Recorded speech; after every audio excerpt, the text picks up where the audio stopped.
Bang. Hey everybody, this is Roger Marandino here with GZ Lures, traveling stand-up angler. And I'm in here in one of the best fisheries in the world, flat out. I'm in Horta, Azores with Captain Les Gallagher. And Les's pedigree is one of the best. And having fished with him the last few days and again last year, I consider him a friend and also just one of the nicest people to fish with, and also one of, in my opinion, the very talentedest, if that exists. Les's pedigree is he's not only fished in these places I'm going to mention, but he also pioneered a lot of them. You know, Cape Verde is one, Ascension Island, Ghana, West Africa, all those places, you know, I have fished, and I want to say thank you, because without Les, some of them would have never got off the ground. So in normal format, I'm just going to ask a few questions and then just let Les talk about, you know, the passion that he has for fishing.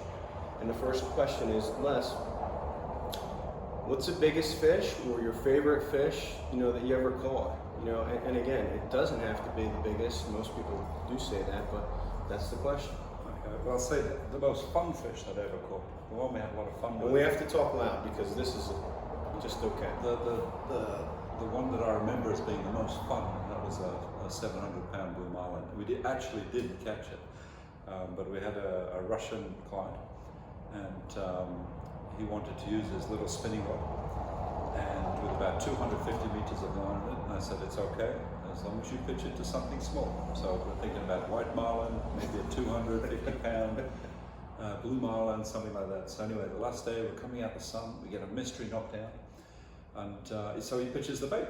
No one, before we identify the fish. So next thing, the bait's in the water, gets scooped up by a 750-pound blue marlin. So we turn around real quick. You can watch the video if you can find it on my Flickr page.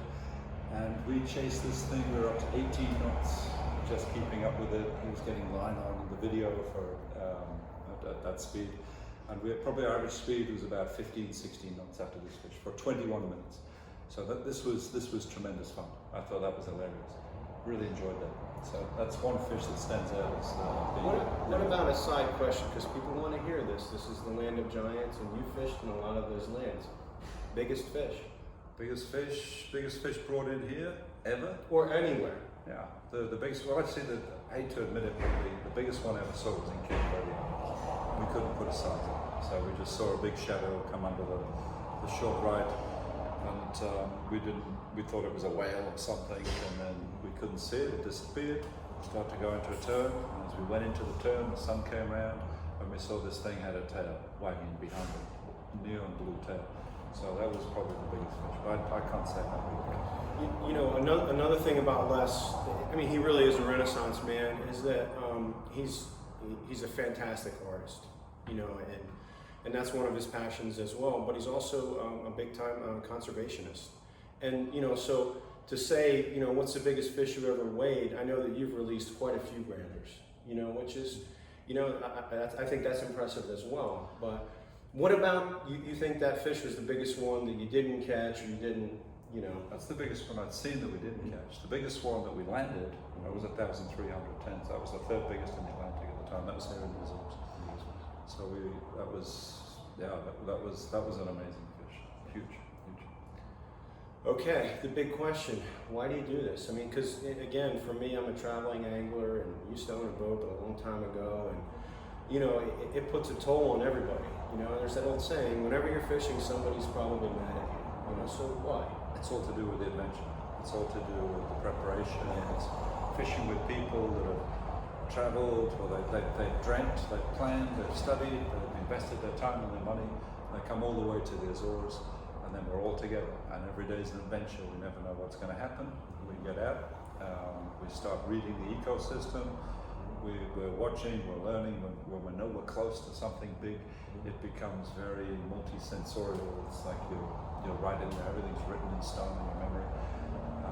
And then there's a tremendous feeling when, firstly you're out there appreciating the ocean, but when you get close to your quarry, and when it all comes together and the angler catches the fish and he has this look of euphoria on his face, then it's a very special moment. It's one of the things that we do that we remember those moments for the rest of our lives, like the best meal you ever had, like when you're afraid for your life, you remember coming close to something you've been dreaming about and something you've been chasing for a long, long time.